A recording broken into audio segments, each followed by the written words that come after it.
So guys, after a while of trying to figure out everything that was, added in this update for today in the dev server, we are now here with the data mines that Zabi did. So link is in the description for you to help him out.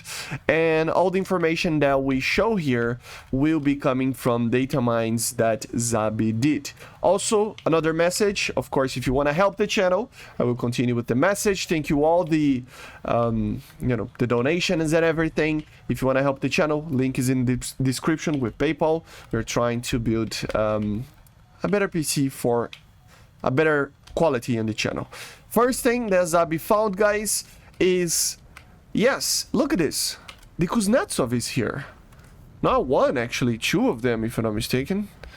And Americans are over here as well. This is the Battle for Spain map. And apparently, we're gonna have more maps with carriers, something that a lot of people were asking for. A lot of people were asking for this. So not only these maps, a lot of like Midway, Iwo Jima, a lot of maps have been added apparently for the rotation, I think. I hope so, at least. Above 7.7. And it will have carriers. This is what I expect, at least, or hope, right? Let's wait and see if that's actually going to be added to the rotation itself, because we never know, right? But it is indeed a very, very interesting thing if that is the case, right? Having carriers on matches is gonna be very, very cool, of course, right? So with that, we can have anti-ship duties and stuff. So yeah, hopefully that is the case. Hopefully also I wasn't able to actually spawn in with the options in the carrier. Hopefully they fix that as well, right? So very cool to see more maps with carriers. Hopefully they are added to the rotation of ARB, and let's continue with the video. The AIM-120C-5 got changed, as you know. I was waiting for the data mines to actually properly see what were the changes, and here they are. So the visual model, of course, like we talked about today, now is the proper AIM-120C, and the drag coefficient and the wing area multiplier are also down, which means less drag. Yes, it will create now less drag, meaning that it should be a better missile than it was before. Also, the max fin AOA is less, so technically you will be able to turn less, more or less. You know, it's complicated, it's not that simple, but it would be like that. Max fin AOA would mean that the missile would turn less. Okay, but the max fin lateral acceleration is increased, so we will get those max AOAs quicker, basically, but it will be lower, right? So probably the response time of the missile will be a little bit quicker if the target is moving around, but at the same time, it will be able to do a little bit less. Compared to the AIM-120As and Bs, I don't know. It might be a little bit less since it has less drag and cutted fins, right? And that's what I expect, not what is the case. So we need to wait and see. But yeah, that's kind of the idea. Increased speed, I would imagine, due to the cutted wings as well, 4.4 Mach. 1,800 meters per second.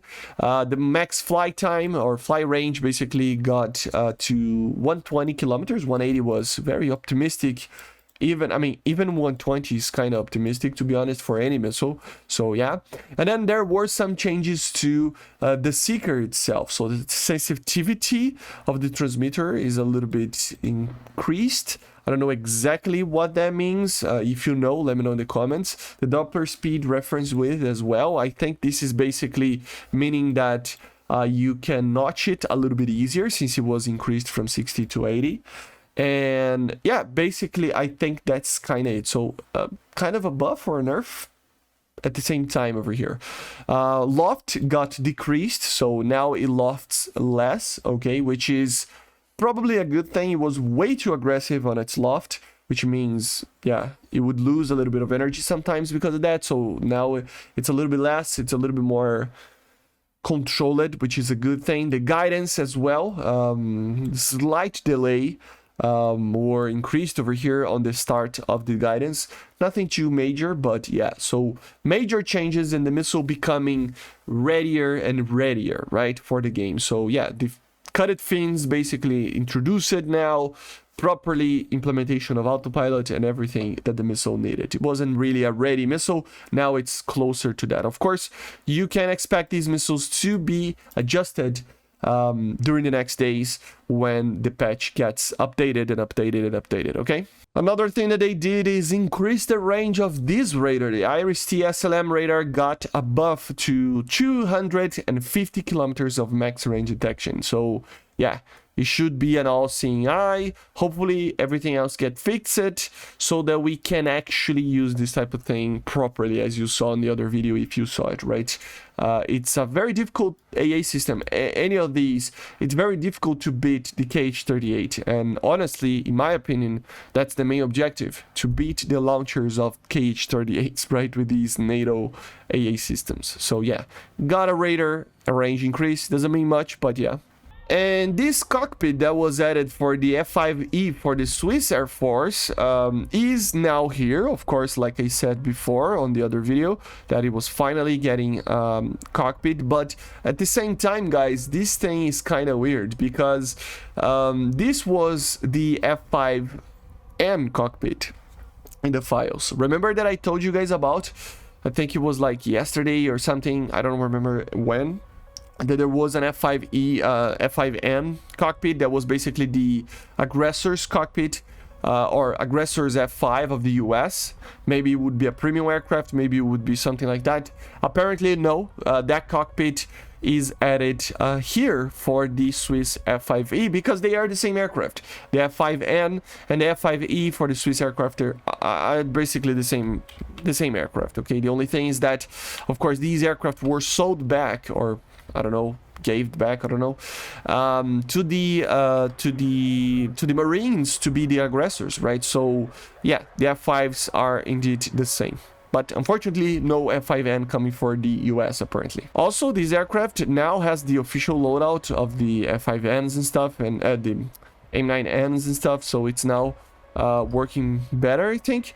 The only major difference here is, I think it has a higher gimbal limit, I think, on the Seeker. I don't know, but anyway, another thing that they added is for multiple aircraft. Basically everybody that uses the Lightning II pod, this pod over here, including F-18s and many other aircraft, now have an MFD page inside the aircraft to actually use that system, right? So for example, let me try to lock a target over here, and as you see, it's basically like a TGP or something. Like Lightning II pod now has a proper like MFD page, right? And it will work for all the ones that we have in the game, you know, that uses the Lightning II pod. You can also, you know, have a thermal or not camera, and as you see, it works very well. So very, very cool.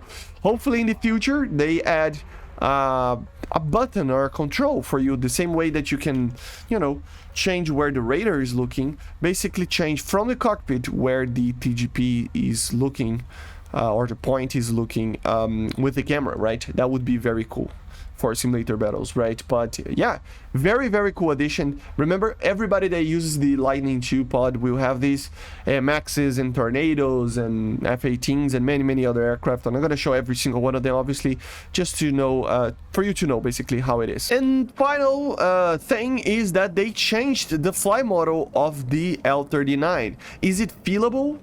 Well, kinda. Okay, kinda. It's very, very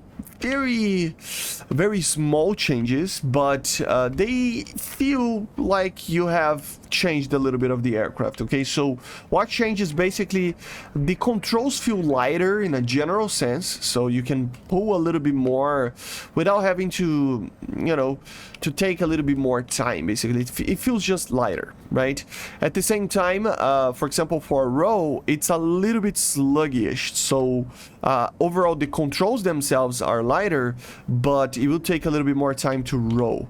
And in a general sense, they increased the initial or decreased the initial pull on the AOA.